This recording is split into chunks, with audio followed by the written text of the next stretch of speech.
참 예수님, 미사 전에 강의하기 전에 같이 마음을 모아 기도했으면 좋겠습니다. 왜냐하면 저는 항상 이 성령홀이라는 곳이 올라올 때면 굉장히 마음이 두근거려요. 두근거리고 마치 모세가 떨기나무 앞에 하느님을 만났듯이 신을 벗고 그 앞에 나아가듯이, 또 주님의 영광스러운 변모에서 모세와 엘리야가 예수님과 대화를 나누고 있을 때 제자들이 그 두려움에 휩싸였죠. 그 영광스러운 자리라고 생각됩니다. 왜냐하면 이 거룩한 성전도 자체에 거룩함의 영광스러움이 있지만 특히 성령 기도회, 성령 최신 봉사의 회원들이 가지고 있는 그 영적인 갈망, 그리고 여러분들의 바램들이 느껴지기 때문입니다. 굉장히 중요한 자리고, 그래서 저는 이 자리 때 이 비천한 사제 입으로 어떻게 이분들에게 당신의 그 크신 진리를 당당히 전할 수가 있는지가 굉장히 매번 새로운 마음으로 하고 있습니다. 같이 저를 위해 기도해 주시고, 또 이 영상을 보고 있는 많은 이들이 준비할 수 있도록 같이 기도로 함께 하겠습니다. 사랑이 많으신 주님, 저희들이 40일간의 여정으로 사순시기를 준비했고, 성주간, 또 부활절 또 맞이했고, 지금 성령 강림 대축일을 향해서 또 가고 있습니다. 이 부활 시기를 맞이하고 있는 저희들 마음속에 기쁨보다는, 영광스러움보다는 혼돈과 결핍과 공허함을 또 때론 느끼고 있음을 고백합니다. 그것은 부활은 당신께서 하셨지 그게 저희의 부활은 아니기 때문일 것입니다. 부족한 저희들, 지금 당신처럼 부활의 여정을 떠나고 있습니다. 결국 저희가 십자가에서 죽어야, 묻혀야 그 부활하신 당신을 따라갈 수 있음을 알거늘 저희는 오늘도 살아보겠다고, 우리 가족만 잘 됐으면 좋겠다고 그렇게 발버둥치는 모습을 볼 수 있습니다. 그런 저희에게 당신의 부활이 무슨 의미가 있으며, 그렇게 혼란스러운 저희 가족에게 당신의 부활, 그리고 이 부활절, 이 부활 시기에 50일이 무슨 의미가 있겠습니까? 사랑이 많으신 아빠, 아버지, 저희들 당신을 따르고자 합니다. 지금 많은 걱정들이 있다면 걱정들을 내려놓게 하시고, 또 알지 못하는 미래에 대해서 불안해하고 있는 사람이 있다면 이 시간, 이 거룩한 땅 위에 신을 벗게 하소서. 그 신은 저희의 부족함이며 먼지 묻은 것이며 죄로 얼룩진 것일 것입니다. 그 신을 벗고 당신께 나아가게 하소서. 심령으로 기도하겠습니다. 로게레레 스리리 스리가레 바르게레레 스리게레레 스리리 라게레레 스리게레레 스리게레 바르게레레 스리리 로게레레 스리리 스리가레 바르게레레 스리리게레레 스리리 스리리 라라라 스리게레레 스리가레 바르게레레 스리게레레 스리게레 바르게레레 스리리 라라라 라게레레 스리게레레 스리리 스리가레 바르게레레 스리리 라게레레 스리게레레 스리가레 바르게레레 스리게레레 스리리 스리게레레 스리게레 바르게레레 스리리 라게레레 스리게레레 스리게레 바르게레레 스리게레 바르게레레 스리리 주님, 저희들을 보호하소서. 저희들에게 당신의 크신 힘을 내려주시옵소서. 저희가 들을 귀를 가지게 하여 주시옵소서.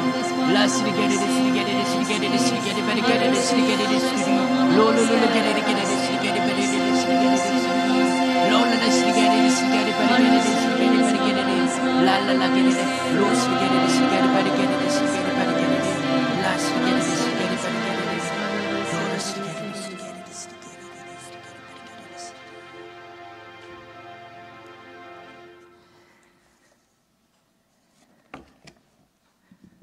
처음에 강의를 부탁받았는데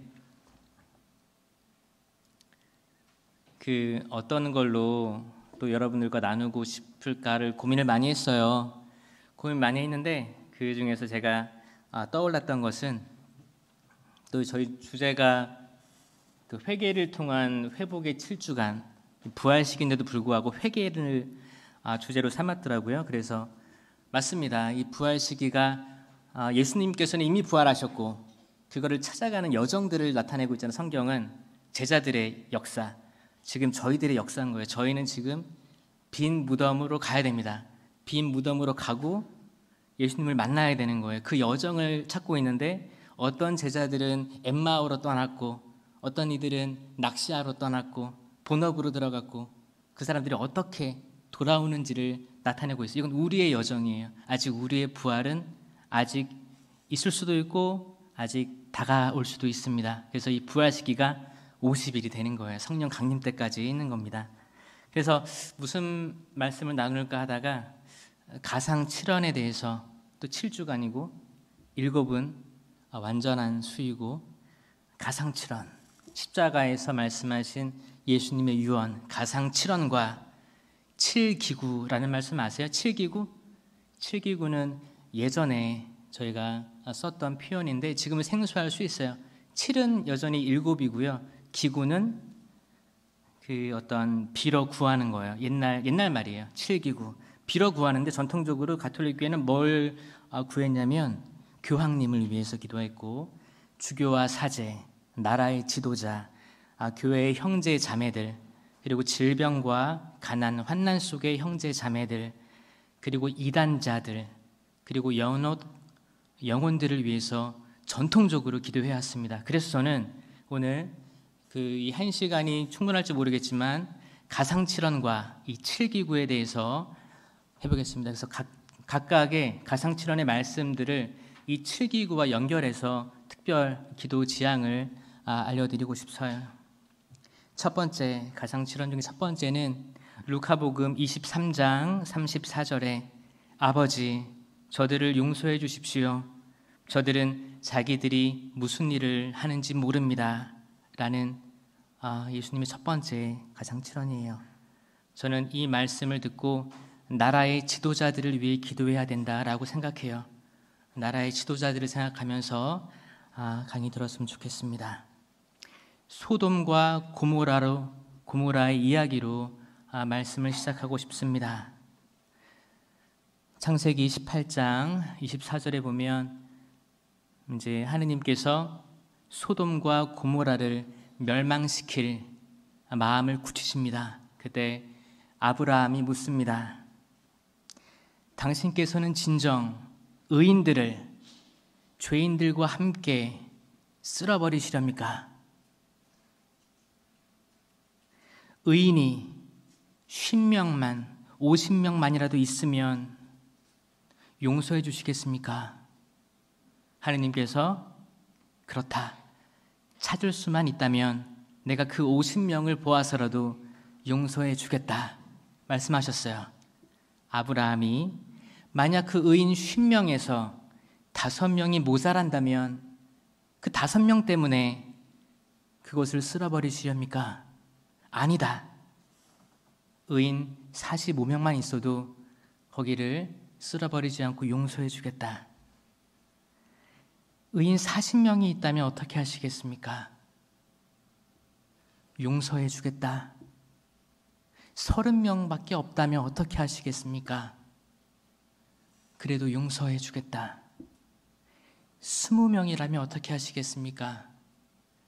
그래도 용서해 주겠다.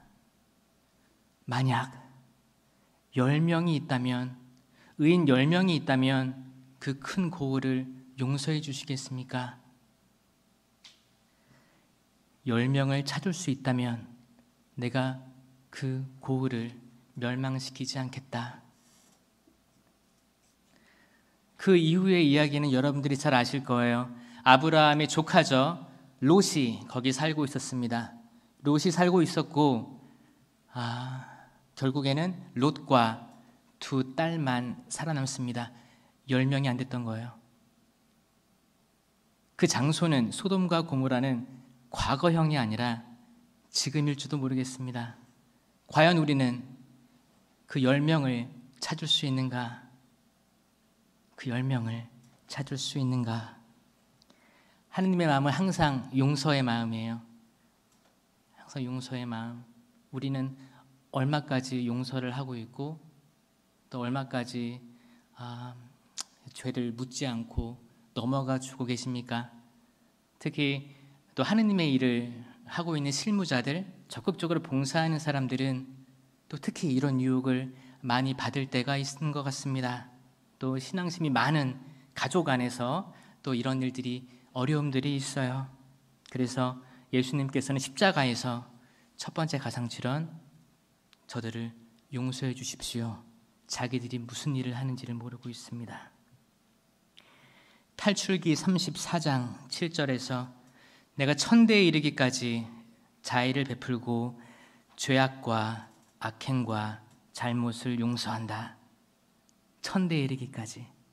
이거는 확실한 겁니다. 자명한 사실이에요. 용서하십니다. 그런데 민수기 14장 18절에 그러나 벌은 벌하지 않은 채 내버려 두지 않고 조상들의 죄악을 아들 손자들을 거쳐 3대 4대까지 벌한다 라고 되어 있죠. 이게 헷갈리실 수도 있어요. 이거를 알려면 여러분 죄하고 벌을 이해하셔야 됩니다. 죄와 벌이 있어요. 이게 예전에 천주교에서 가계 치유라는 명목하에 조상들의 죄를 끊어야 된다라는 명목하에 미사도 봉헌하고 많은 기도들이 행해졌는데 교회에서는 뭐라고 했어요? 가계 치유가 잘못되었다라고 했죠. 그 이유가 뭔지 아세요? 조상들의 죄가 이어져 오는 게 아니에요. 왜냐하면 세례를 통해서 죄의 사함을 받는 거예요. 완전히. 그래서 내가 세례 받았는데 내가 조상들의 죄를 계속 짊어지고 있다는 그 믿음 자체는 굉장히 어두움이죠. 세례를 통해서 우리는 새로 나타나는 걸 받아들여야 돼. 그런데 단지 이렇게만 얘기하면 저희들은 함정에 빠집니다. 뭐가 남아있어요? 벌이 남아있어요. 보자고요. 저희들이 고해성사를 바치면 죄가 용서되죠? 그럼 뭐를 줘요, 신부님이? 보속이 뭐예요? 벌이죠, 벌입니다. 이 보속을 수행해야 죄와 벌이 완전히 없어지는 거. 그 남아있는 벌이 뭐라고 했어요? 잠벌을 사해주는 게 뭐예요? 대사인데 때론 전대사가 베풀어지는 거예요. 그렇죠? 그 잠벌은 영원하지 않고 남아있는 벌인데 이것들을 없애주는 게 전대사다. 그래서 전대사가 있는 곳이면 달려가라 했죠. 이 죄와 벌을 이해하셔야 되고 이 벌은 사순식일 때 특히 기도, 단식, 자선으로 또 이루어지는 거예요. 벌은 저희들이 계속 수행하고 있는 겁니다. 예를 들어 창세기에 아담과 하와가 있었죠. 그들이 인류의 첫 번째 원죄를 저질렀습니다. 그들의 죄는 용서받았어요. 어떻게? 하나님께서 가죽옷을 덮어주시면서 용서해 주신 거예요. 그런데 그들의 고통과 죽음은 감면받지 못했습니다. 벌로 남아있는 거예요. 민수기에 모세가 불신했어요. 하느님을. 예를 들어서 이 바위 널어 물이 나오게 하라면 나올 텐데 바위를 두드렸죠. 무리벼라고 하죠. 그 모세는 그 불신 때문에 약속의 땅에 들어가지 못했습니다. 다윗, 우리가 알고 있는 다윗 임금, 굉장히 훌륭한 성인이지만 죄를 저질렀어요. 나탄 예언자가 왔을 때 제가 주님께 죄를 지었소. 용서받았어요. 그런데 어떻게 됐죠? 하느님의 성전을 계획했는데 성전은 솔로몬이 결국 짓게 됩니다. 그리고 첫째 아들이 죽어요. 죄와 벌을 잘 이해하셔야지 여러분들의 삶을, 그리스도교적 삶을 잘 성찰하고, 때로는 우리가 죄에만 집중하고 있어서 이 벌을 간과할 때가 많은 거예요. 이 벌을 기쁘게 수행하시는 거예요. 이게 인류의 역사입니다. 특히 이 속죄 예식, 지금은 이 미사 성제를 통해서 여러분들의 자잘한 죄들도 용서받는 거예요. 미사 직전에 하는 주님 자비를 베푸소서, 자비를 베푸소서 하잖아요. 그때 소죄들은 다 용서받고 대죄, 십계명에 어긋난 대죄들은 죄로 남아서 우리가 고해성사로 사함 받는 것입니다. 아무쪼록 이 가상칠언의 강의는 전반적인 게 다 들어가요. 가톨릭 교리가. 그래서 잘 들으시기 바랍니다. 그 사무엘기 하권 12장 13절에 또 나탄이 다윗 임금에게 얘기하죠. 그 죄에 대해서 확인시켜 줍니다. 그럴 때 글쎄요, 그 죄와 용서를 봤을 때 아마 여러분의 이웃들이 또 예언자적인 소명으로 여러분들에게 어떤 죄를 확인시켜 줄 때가 있는 것 같아요. 그때 나의 마음도 반성해 볼 수 있는 거죠. 나는 항상 그때 어떻게 대했었나? 내가 내 죄를 거부하고 살진 않았나? 내 그 말을 경청하지 않고 항상 내가 오라 라고 그런 완고한 마음으로 살진 않았나? 마태복음 9장 2절에서 평상에 누인 중풍병자가 지붕을 뚫고 내려오죠. 그때 예수님께서 너는 죄를 용서받았다 라고 말씀하시죠. 그리고 들 것을 들고 걸어가거라. 그때는 안식일이었다. 마태복음 12장 31절에 어떤 죄를 짓든 신성을 모독하는 어떠한 말을 하든 다 용서받을 것이다. 다 용서받을 것이다. 특이한 점은 그러나 성령을 모독하는 말은 용서받지 못한 채 남아있을 것이다. 이게 무슨 말인가? 왜 항상 용서 끝까지 용서하신다고 했는데 성령을 모독하는 말은 용서받지 못한 채 남아있을 것인가 라고 했냐면, 잘 들으세요. 성령이 뭐예요? 하느님이에요. 하느님, 예수님, 성령님은 삼위일체 하느님, 각각 다른 위격이지만 한 본체 하나. 성령을 모독한다. 성령을 모독한다는 말은 달리 말하면 창세기부터 묵시록까지 그리고 지금 우리가 살고 있는 이 전체의 구세사를 부정하는 것입니다. 제가 전에도 얘기했는데 그 영적인 세계가 있고 육적인 세계가 있다고 했죠. 영적인 세계는 무한하잖아요. 끝이 없어요. 시작과 끝이 없어요. 무한한 곳 속에 사시는 존재들이 있다면 하느님, 성삼위 하느님, 그리고 천사, 그리고 악마들이 있겠죠. 그 영적인 존재들을 사는 시간은 없습니다. 시간이 없는 거예요. 시간이 없어요. 시공간이 없습니다. 그냥 약간 우주를 떠올려 보시면 돼요. 보이지 않지만 존재하는 그런 시간입니다. 인간은 태어나서 죽습니다. 이걸 유한하다고 하죠. 시간이 정해져 있어요. 그렇죠. 그러면 그 무한한 존재인 성령을 모독하는 말은 그 죄가 유한할까요? 무한할까요? 이건 영원을 모독하는 거고 영원을 부정하는 행위. 용서란 시간 안에 있는 거예요. 시간 안에 있어야 용서가 가능한 거예요. 그렇죠. 그런 말로 해석하시면 됩니다. 하지만 우리가 그 육적인 공간 안에 있기 때문에 우리들이 기본적으로 행하는 모든 것들은 용서받을 수 있다. 마태복음 18장 21절에 형제가 죄를 지으면 몇 번 용서하라고 했어요? 7번, 70번이라도. 그게 뭐예요? 할 수 있으면 더 많이 해라. 더 많이 해라. 마태복음 26장 28절, 이는 죄를 용서해 주려고 많은 사람을 위하여 흘리는 계약의 피다. 이게 최후의 만찬 때 예수님께서 하셨던 거예요. 그때가 첫 번째 미사가 행해졌던 거죠. 그때를 시작으로 해서 인류는 속죄제물, 양이나 염소나 그런 것들을 잡아서 피로 속죄제물을 바치는 걸 더 이상 안 해도 되는 거예요. 그 레위기 때부터 하라고 했던 거 있잖아요. 더 이상 하지 않아도 되는 겁니다. 예수님의 피로 끝난 거예요. 그 속죄제물이. 루카복음 7장 47절, 그 여자는 많은 죄를 용서받았다. 그래서 그 큰 사랑을 드러낸 것이다. 적게 용서받은 사람은 적게 사랑한다. 이것은 죄 많은 여자가 어떤 사람들은 막달라 여자 마리아라고도 하고 어떤 사람들은 이름 없는 죄 많은 그 고을의 여자라고도 합니다. 비싼 나르드 향유를 가져와서 예수님 발치에 앉아서 그 기름을 붓기도 전에 눈물로 예수님 발을 적셔요. 그리고 머리카락으로 닦아드리는 그 장면입니다. 그리고 이제 루카복음 11장 4절에 주님의 기도 때도 예수님께서 용서에 대해서도 말씀하시죠. 너희가 용서를 해야 된다. 사도행전 2장 38절에 바울 사도는 세례를 받아 용서 받으십시오라고 명쾌하게 말씀해 주시고 있는 거예요. 세례가 용서의 핵심. 그러니까 세례 때 다 용서받는 거예요. 다 용서받는 거예요.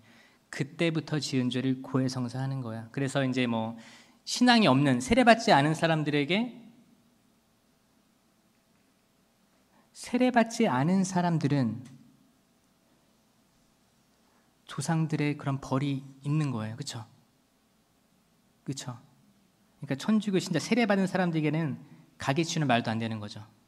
그 논리적으로 말이 안 되는 겁니다. 그러니까 만약에 내가 어떤 교인을 어떤 이웃을 이끌고 싶어요. 세례받지 않았어. 그건 굉장히 큰 선교인 거예요.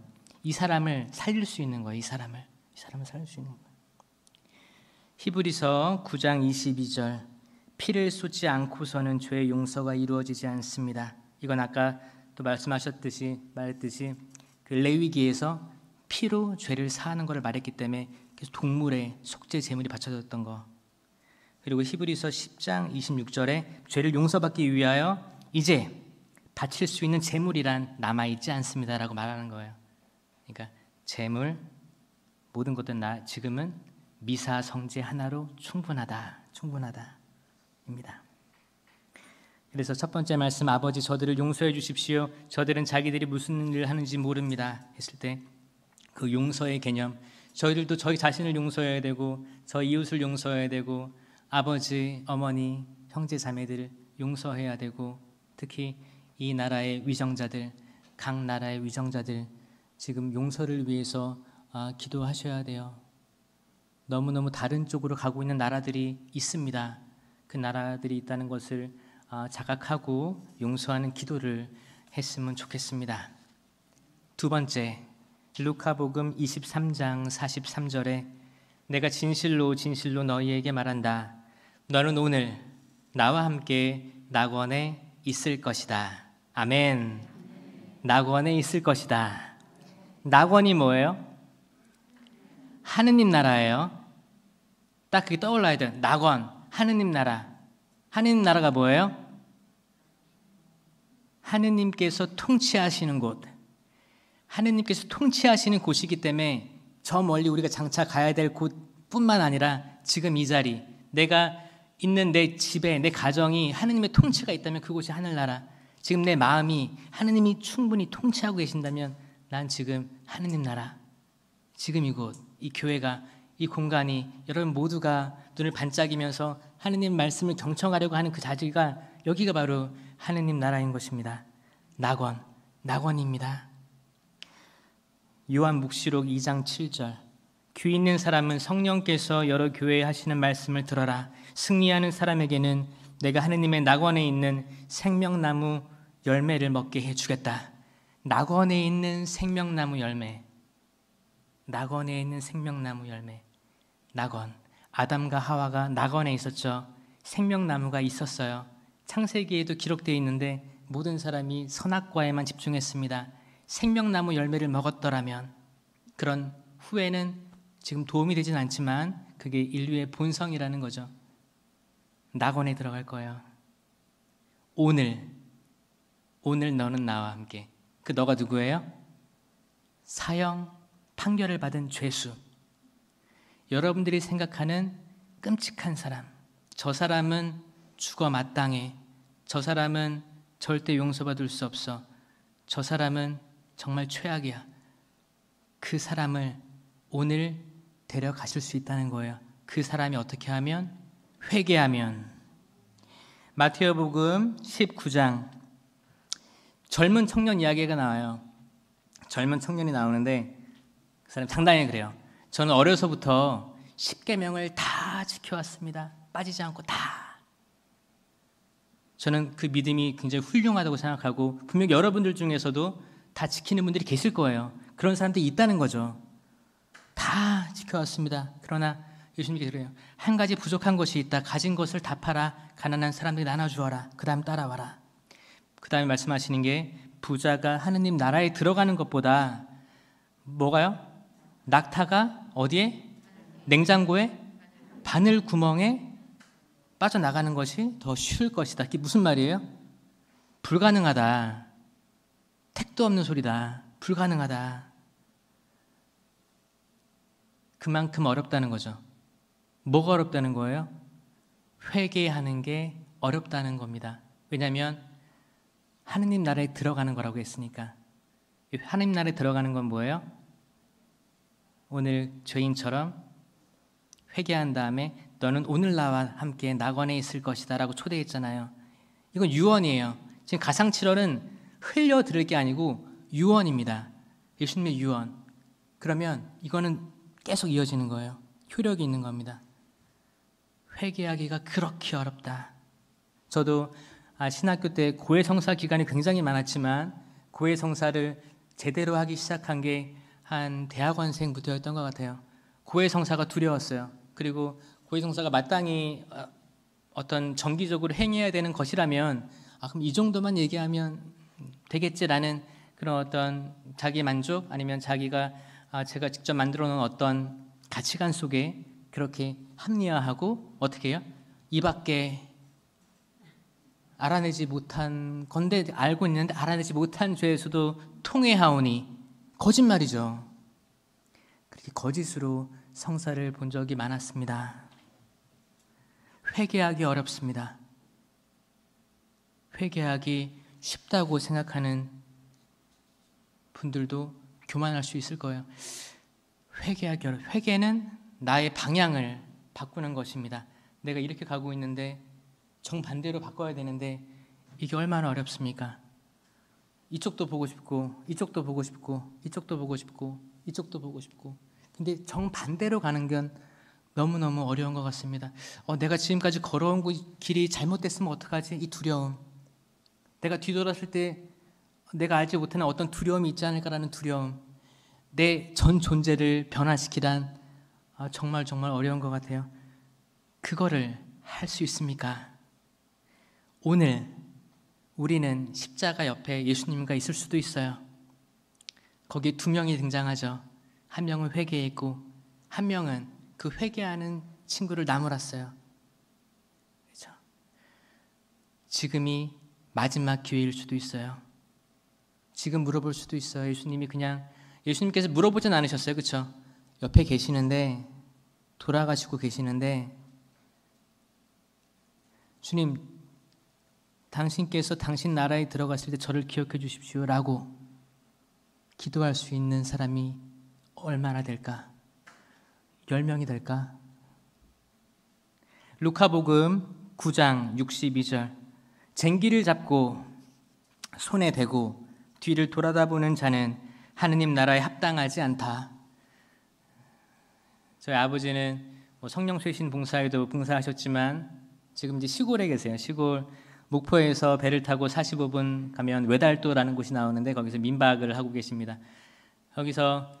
거기 옛날에는 지금은 이렇게 집들도 있고 이렇게 갖춰져 있지만 다 논밭이었어요. 그래서 소도 있고 아버지께서 하시는 말씀이 제가 궁금했거든요. 왜 쟁기를 잡고 뒤돌아보면 안 됩니까? 아버지께서 하시는 말씀이 그 쟁기를 보여주시면 쟁기랑 굉장히 무거운 도구예요. 농기구죠. 무거워요. 그래서 땅에 이렇게 한 포인트를 놓고 박혀 있고 거기 이제 소나 말이 끄는 거죠. 그렇죠? 소에 끌려 있는 거예요. 그럴 때 그 농부는 어디를 봐야 되냐면 쟁기를 보는 게 아니고 소의 발을 보고 따라가야 되는 거예요. 만약에 이렇게 잡고 있는데 가면서 누가 새참을 가져왔어요. 새참 먹어요. 돌아보면 어떻게 해요? 이 쟁기는 이쪽으로 가는 거예요. 이쪽으로 갔다가 지그재그로 가게 됩니다. 쟁기를 손에 잡으면 소의 발만 따라가고 앞만 보고 가야 되는 것이죠. 여러분들이 회개를 결정했다면 앞만 보고 하셔야 되는 겁니다. 회개를 이거 말하면 안 되는데 아니야 숨겨 이 밖에 알아내지 못한 죄 당신께서는 아시죠? 용서해 주십시오. 그건 굉장히 성사 자체를 저희들이 해석하고 왜곡하는 행위인 것입니다. 부자와 라자로 이야기 다들 아실 거예요. 부자가 있었고 라자로 종기에 가득 쌓여가지고 부자의 집 앞에 있었는데 도움을 주지 않았죠. 둘 다 죽어서 어떤 곳으로 갔습니다. 라자로는 아브라함 품에 안겨 있었고 저 부자는 알지 못하는 곳에 있었습니다. 서로는 볼 수 있었고 근데 오고 가지 못했습니다. 그 곳이 어딜까 다시 한번 말씀해 드리겠습니다. 그때는 천국문은 닫혀 있었어요. 천국문은 아담과 하와 사건 이후로 닫힌 거예요. 불칼이 지키고 있었고 그걸 연 건 예수님의 십자가 부활이에요. 그러면 구약시대는 하늘나라는 닫혀 있었다. 그러면 아브라함부터 선조들 더 어디 있었던 건가? 그게 뭐예요? 고송소, 저승 들어보셨죠? 저승, 고송소.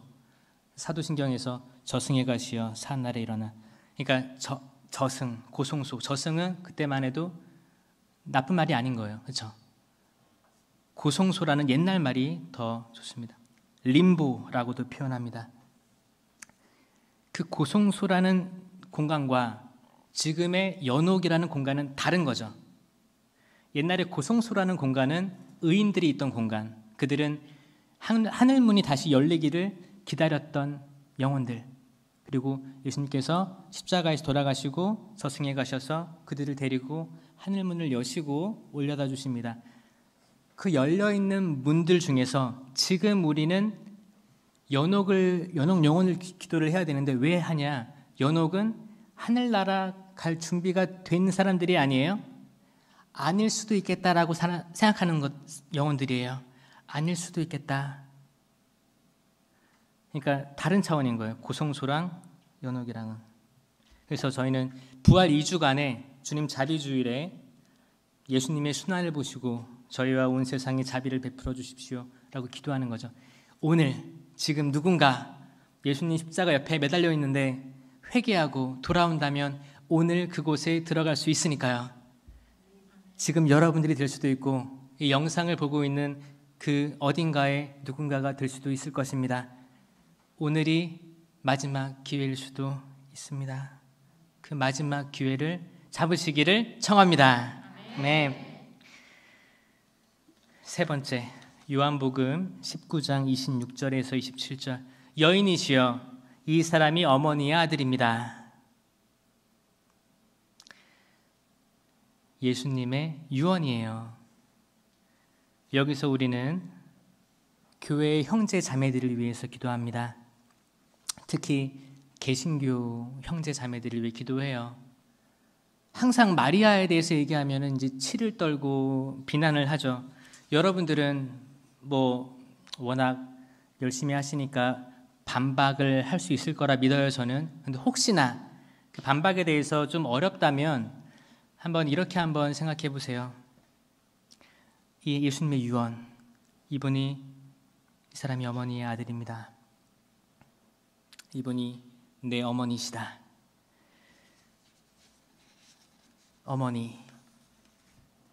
어머니를 제대로 이해하기 위해서는 삼위일체 하느님을 이해해야 됩니다. 삼위일체 하느님 뭐라고 했어요? 하느님, 예수님, 성령이 각각 다른 위격이시지만 동시에 한 본체시다. 동시에 삼위고 동시에 한 본체. 이거는 과학적으로 증명될 수 없어요. 우리의 상상으로만 어렴풋이 이거를 약간 터치할 수 있는 거죠. 그 정도. 그러면 예수님께서 마리아의 잉태되었을 때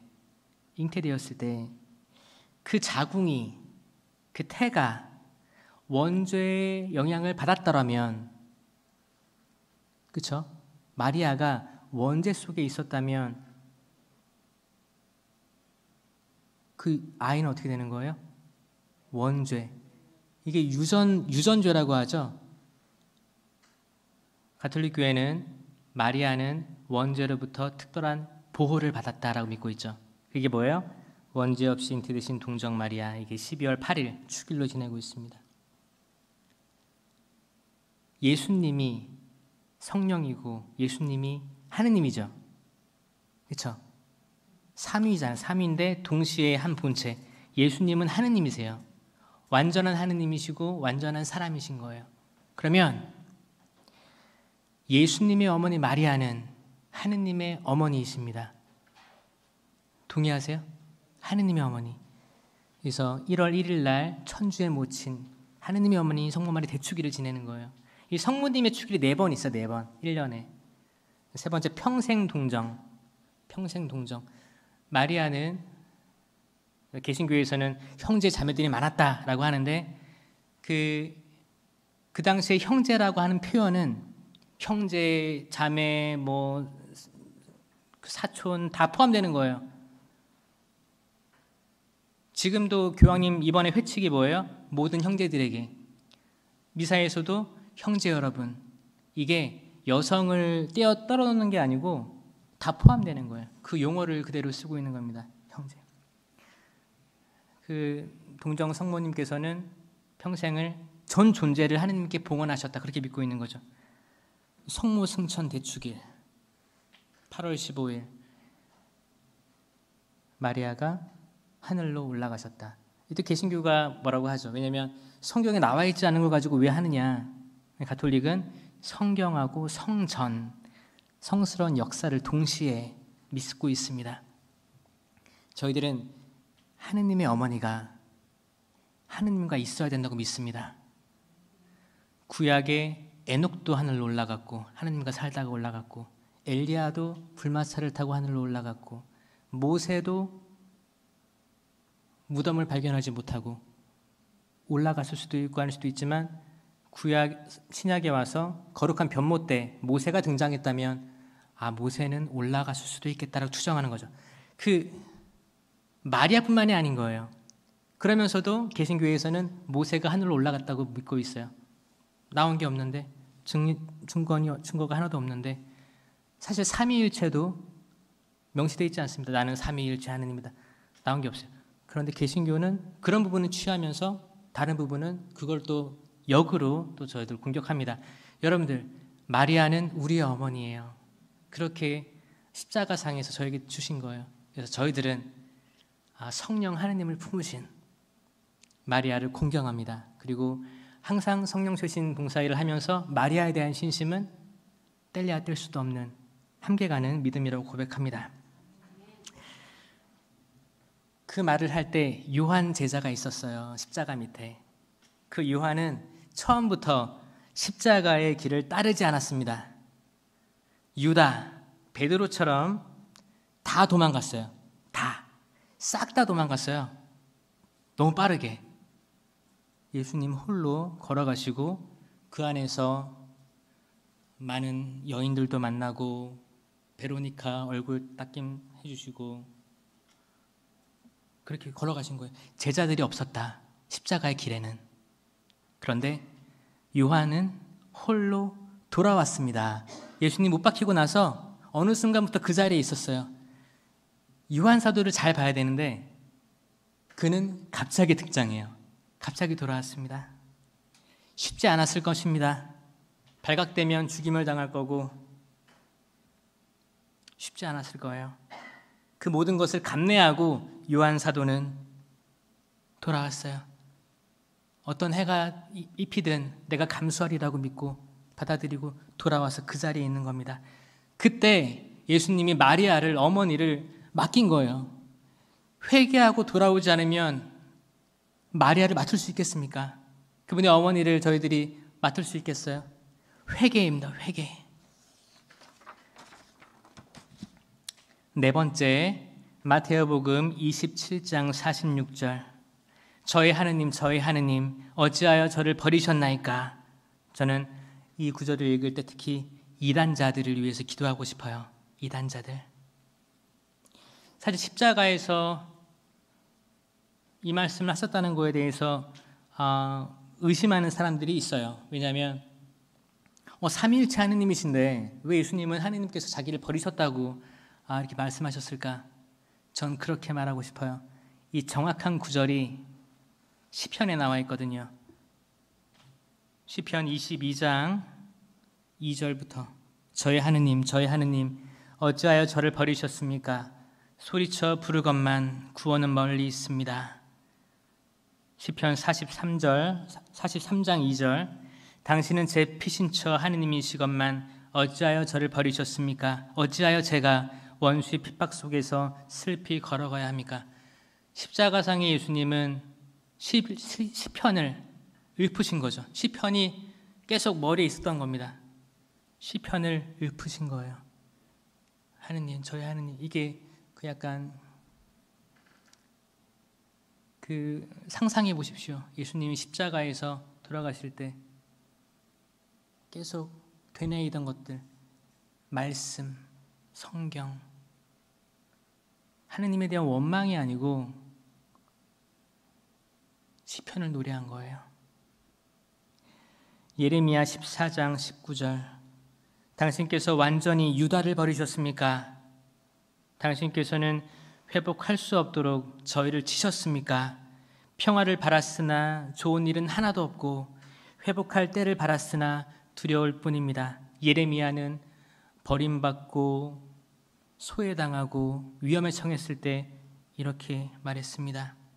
그래서 저희는 이 말씀을 들을 때 저희가 버림받았던 기억들을 떠올려야 돼요. 그리고 용서를 청하고 또 버림을 받음을 줬던 사람을 용서할 수 있는 용기도 청해야 될 것입니다. 저희들이 성삼위를 할 때 그 성 주님 만찬 성 목요일 끝나고 성 금요일 끝나고 얼마간의 시간이 있어요. 부활 성야 전까지. 그걸 뭐라고 해요? 성토요일. 성토요일에 대해서 많은 사람들이 그냥 넘어가요. 성토요일이 어떤 날이면 성사 자체가 거행될 수 없는 날이에요. 성금요일은 영성체 가능하죠. 성사가 허락되는 거예요. 미사는 없지만 미사가 없는 날인데 성체는 허용돼요. 성사 허용돼요. 성토요일은 미사도 없고 성사 자체가 거행될 수 없습니다. 왜냐하면 그날은 예수님께서 무덤에 저승에 내려가신 날이기 때문에. 성토요일은 하느님 부재 체험을 하는 날입니다. 그리고 이제 성토요일 저녁부터는 부활절로 들어가기 때문에 미사가 생기는 거고요.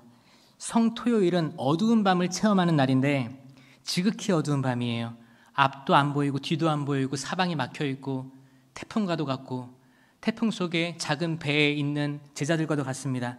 마더 데레사는 50년간 하느님의 존재를 느끼지 못했음을, 건조했음을, 어두움을 체험했음을 또 기록하고 있어요. 그 위대한 성녀가. 아빌라의 성녀 데레사는 거의 2년 동안 기도 중단의 경험을 체험했습니다. 기도를 할 수 없었던 시간이 2년 동안이었어요. 정신은 있는데 의심, 불분명, 메마름 그런 속에 있었던 거죠. 십자가의 성요한은 어두운 밤의 사물들을 인식하기 어려운 것처럼 하느님과 사람 사이의 관계를 인식하기 어렵다. 어두운 밤은 어쩌면 행복, 절대적 은혜의 충만함을 깨달은 것일 수 있다고 반문하고 있어요. 그러니까 어두운 밤의 체험을 모두가 하는데 모두가 할 거예요. 어떤 사람은 나 진짜 이렇게 좋아하고 사랑하는데 하느님, 근데 내가 기도가 안 나오고 계속 어떤 것에 빠져 있어요. 드라마에 빠져 있어요. 사람에 빠져 있어요. 재물에 빠져 있어요. 자식에 몰입돼 있어요. 기도가 안 돼요. 어두워요. 빛으로 나아갈 수가 없어요. 그럼에도 불구하고 그게 은총 중에 있을 수 있다라고 십자가의 성 요한이 말해요. 그래서 그 성 토요일의 체험, 신부재 체험은 부활로 나아가기 위한 전 단계. 그래서 여러분들이 혹시나 하느님 어찌하여 저를 버리셨습니까? 라고 기도할 때도 있거든요. 그럴 때 그 기도가 훌륭한 기도다. 응답이 있을 것이다. 라고 말씀드리고 싶습니다.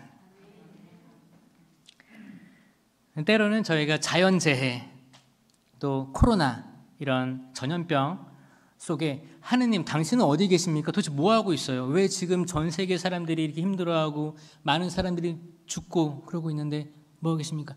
그럴 때, 그리고 큰 재난, 큰 사고 때 이런 하소연을 하는 거죠. 저를 어찌하여 버리셨습니까? 그럴 때 이런 생각을 해요. 산에 나무를 많이 심어서 산불이 납니다. 그러면 나무를 심지 말아야 합니까? 저들이 계속 해야 될 건 있는 거고, 크신 신비는 저희 생에 깨달으면 좋겠지만 결국 저희는 그 신비에 맡겨야 되는 피조물입니다. 주님, 당신 뜻대로 하소서. 제가 이 잔이 버겁지만 제 뜻대로 마시고 아버지의 뜻대로 하소서라고 기도하는 것입니다. 신명기 31장 6절에서 너희는 힘과 용기를 내어라. 두려워도 겁내서도 안 된다. 주 너희 하느님께서 너희와 함께 계시면서 너희를 떠나지도 버리지도 않을 것이다. 아멘. 설령 시편 27장 내 아버지와 어머니가 너를 버릴지라도 주님께서 받아주시리라. 하느님께서는 버리시는 분이 절대 아니십니다. 이거를 기억하시고 지금 이단자들, 혹시 내가 버림받았다, 나는 이 종교에서 떠나고 싶다, 그런 위치에 있는 사람들을 위해서 기도하는 시간을 가지셨으면 좋겠습니다. 다섯 번째, 요한 19장 28절, 목마르다. 저는 이 말씀을 드리면서 주교님과 전 세계 주교님과 사제들을 위해서 기도하고 싶어요. 목마르다라는 것은 제가 갈증을 느낄 때 하는 표현이죠. 갈증. 탈출기 17장 2절, 우리가 마실 물을 내놓으시오. 백성이 모세에게 불평합니다. 또 요한복음 4장 7절에 사마리아 여인이 물을 기르러 와요. 사마리아 여인은 이방인이죠. 그래서 유다인인 예수님에게 그래서 물을 뜨고 있었는데 예수님이 와서 나에게 마실 물 좀 다오 했어요.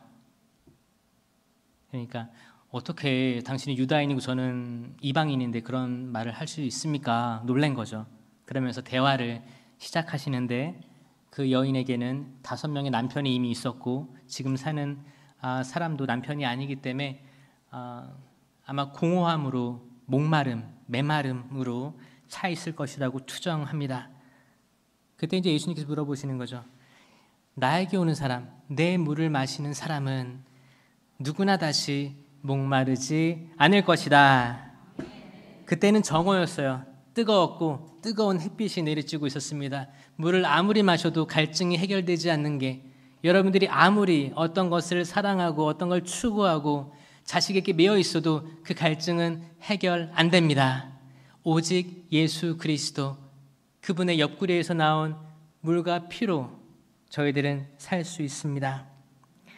루카복음 13장 8절에서 예수님께서 걸어가 계시다가 무화과 나무 한 그루가 있는 걸 봤어요. 저희 시골 외달도에는 무화과 나무가 많아요. 그래서 무화과 나무가 있으면 잎이 커다랍니다. 커다래서 뭐 옛날에는 뭐 아담과 하와를 가렸다고도 하죠. 무화과 나무 잎사귀가, 무화과 나무가 많은데 거기에 열매들이 맺혀 있는 거 보면, 매어 있는 거 보면 탐스러워요. 그거를 더운 여름에 한 입 끼어물면 그 갈증이 해소됩니다. 그 무화과 나무 옆을 지나가시다가 주인이 비유를 드시는 거예요. 주인이 봤는데 열매가 맺혀 있지 않는 걸 보고 베어버려라. 지금 내가 3년째 왔는데 열매가 안 맺혀 있더라. 그러니까 종이 뭐라고 했어요? 주인님, 1년만 저에게 시간을 주십시오. 제가 확을 파고 거름을 주고 물을 주어서 다시 한번 해보겠습니다. 지금이 그 1년이라고요. 지금 우리가 살고 있는 지금이 작년도 1년이었고 올해도 1년입니다. 그걸 인식하신다면 지금 여러분들은 확을 파야 되는 거예요. 열매가 과연 맺혀 있는가? 예수님께서 계속 목마르다. 그럼 저희는 예수님께 드릴 수 있는 무화과 열매라든지 물이라든지 있나요? 언제까지만 주님 저 목말라요. 저 좀 살려주세요. 물 좀 주세요. 언제까지 척만 하고 있을 거예요? 저희가 열매를 맺어야죠. 맺고 저희가 내어드릴 수 있어야 될 것입니다. 십자가에서 예수님은 갈증을 토로하셨어요. 왜냐하면 그 누구도 갈증을 해결해 주지 않았기 때문에 지금도 똑같이 십자가에서 말씀하고 계신 거예요. 목마르다. 6번째, 요한 19장 30절. 다 이루어졌다. 저는 교황님을 위해서 기도하고 싶습니다. 다 이루어졌다. 창세기 2장 1절에 이렇게 하늘과 땅과 그 안에 모든 것이 이루어졌다. 창조 때를 말씀하시는 거죠. 다 이루어진 거예요. 그리고 다 이루어진 것은 보기에 참 좋았다라고 감탄하고 계십니다. 여호수아 23장 14절. 모세가 이제 죽기 전에 그 사람들에게 얘기합니다. 보라, 오늘 나는 세상 모든 사람이 가는 길을 간다. 주 너희 하나님께서 너희를 두고 이르신 그 모든 좋은 말씀 가운데에서 하나도 빠지지 않고 이루어지는 것을 너희는 온 몸과 마음으로 정신으로 잘 알고 있다. 그 말씀이 하나도 빠지지 않고 너희에게 다 이루어졌다. 요한 묵시록 21장 6절. 다 이루어졌다. 나는 알파요 오메가이고 시작이며 마침이다. 이루어지는 거예요. 이루어지는 거. 이루어지는 걸 저희 상징적으로 어떻게 표현하냐면 부활초를 축성할 때 사제를 잘 보면 사제가 향을 꽂아요. 5번. 나는 알파요 오메가이며 시작이며 마침이다 할 때 저기 향이 꽂혀 있어요. 빨간색으로 5개 꽂혀 있거든요. 이 5개가 뭘 상징하냐? 예수님의 오상이에요. 오상. 인간이 예수님에게 만든 상처, 그 상처를 분명히 예수님은 이미 다 치유할 능력을 가지고 계시죠. 그런데 부활하시고 상처를 그대로 가지고 나타나십니다. 그게 증거가 되었고 그걸로 인해서 토마스가 회개하고 나아가고 상처를 여러분들이 인간으로부터 받은 상처들이 있을 거예요. 남편, 아내, 아이들, 부모님으로부터 받았던 상처. 그 상처가 평생 가죠. 평생 따라오는데 그거를 억지로 치유하려고 노력하지 마세요. 억지로 치유하고 없는 것처럼 만들고 상처가 있으면 화장 더 진하게 해서 나는 아무것도 없는 것처럼 노력하지 마세요. 그 시간은 낭비일 수도 있습니다. 예수님이 보여주셨어요. 그 인간이 만든 상처, 그 악을 영광스럽게 하십니다. 상처를 영광스럽게 한다. 상처를 영광스럽게 한다. 우리가 과거에 받았던 상처들, 교회의 상처들, 알게 모르게 받았던 모든 상처들, 여기를 집중할 게 아니고 예수님께서 다 하실 수 있으니 주님, 제가 받은 상처를 통해 당신을 드러내소서. 내가 팔이 부러져 보아야 내 친구가 팔 부러졌을 때 그 마음을 알 수 있어요. 내가 어렸을 때 부모로부터 받은 어떤 소외나 버림받음 이런 경험들, 그 사람은 커서 누구보다도 그런 아이를 잘 볼 수 있는 능력을 가지게 됩니다. 여러분들이 상처받았던 남편 혹은 아내, 그런 신뢰를 깨트리는 것들을 상처받았어요. 여러분들은 그 누구보다도 그 인생의 상담가가 될 수 있습니다. 상처에만 집중해서 자기 연민에 빠지지 말고 주님, 이 상처 당신처럼 인간이 만들었습니다. 이 인간이 만든 이 악을 당신께서 영광스럽게 만들어 주십시오. 저는 그렇게 믿고 있습니다. 못을 문이든 벽이든 박아요. 그리고 못을 빼보세요. 그대로 구멍 남아있죠? 구멍 남아있는 거예요. 당연한 거예요. 당연한 겁니다. 그래서 거기에 쏟을 시간과 에너지, 분노보다는 그대로 하느님께, 예수님께 봉헌하시는 우리가 되었으면 좋겠습니다.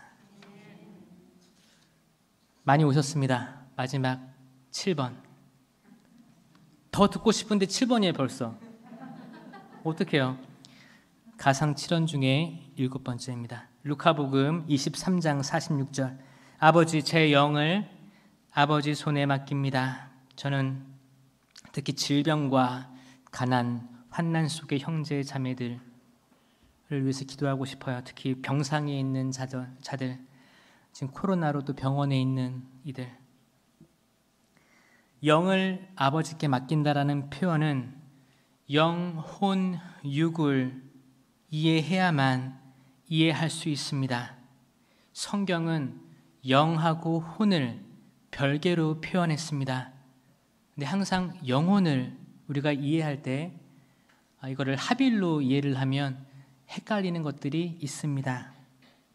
민수기 11장 29절. 차라리 주님의 온 백성이 예언자였으면 좋겠다. 주님께서 그들에게 당신 영을 내려주셨으면 좋겠다.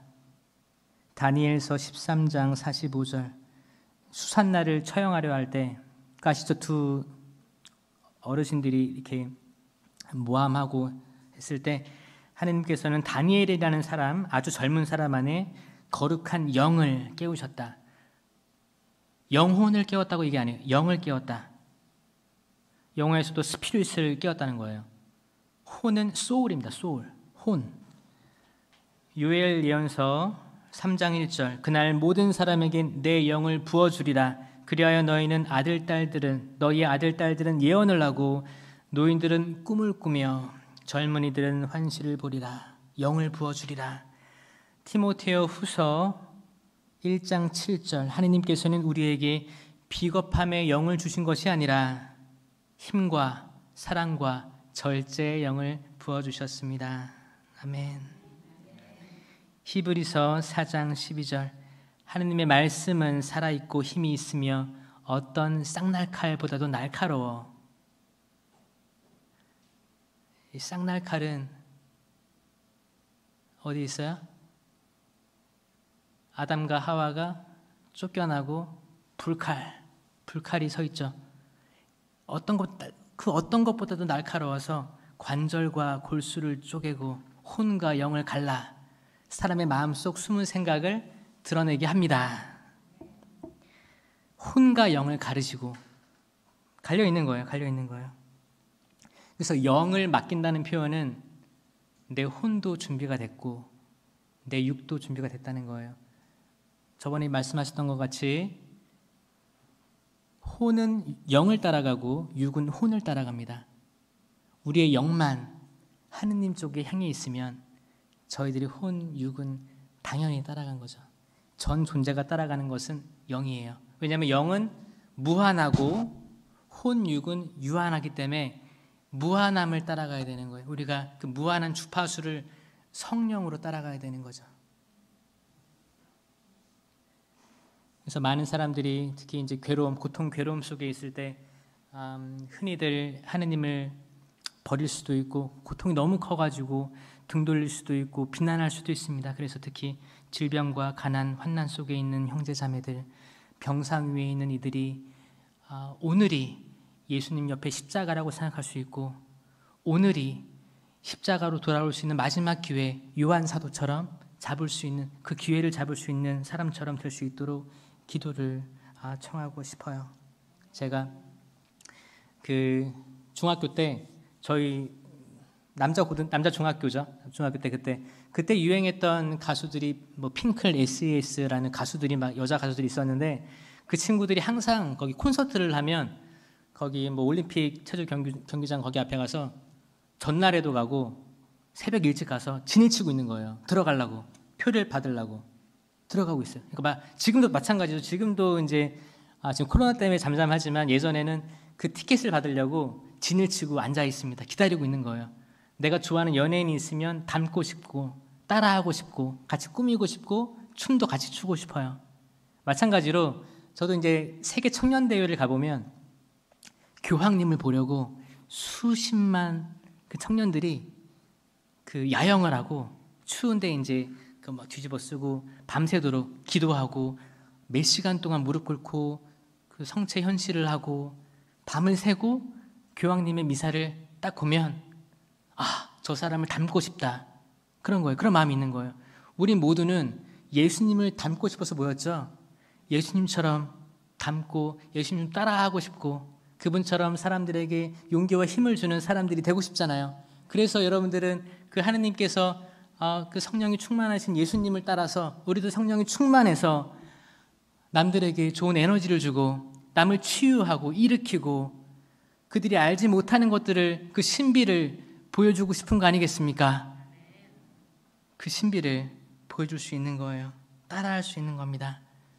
나의 가진 것들, 지식, 나의 자랑거리들을 내려놓고 바울 사도도 수많은 학식이 풍부했지만 그리스도를 알고 이런 것들이 다 쓰레기로 여겨집니다 라고 고백하잖아요. 그런 것처럼 나의 혼육을 내려놓고 영을 잡으면, 영을 내어드리면, 온 전제를 맡기면 그분께서 행하실 것입니다. 부족하지만 가상 7원을 7기구와 맞춰서 한번 준비를 해봤어요. 이 가상 7원의 말씀이 여러분에게 살아있는 말씀, 여러분들의 숨어있고 웅크러든 그런 단단한 돌들을 깰 수 있는 어떤 작은 씨앗, 그 작은 씨앗이 이 산도 번쩍 들려서 이쪽으로 옮겨라 해도 옮길 것이고 저 열매 맺지 못하는 돌 무화과 나무도 겨자씨만한 씨앗으로 번쩍 들려서 그 물 많은 바다에 심겨라 해도 그대로 심길 수 있는 그런 믿음의 사도들이 되시길 청합니다. 아멘. 성부와 성자와 성령의 이름으로 아멘.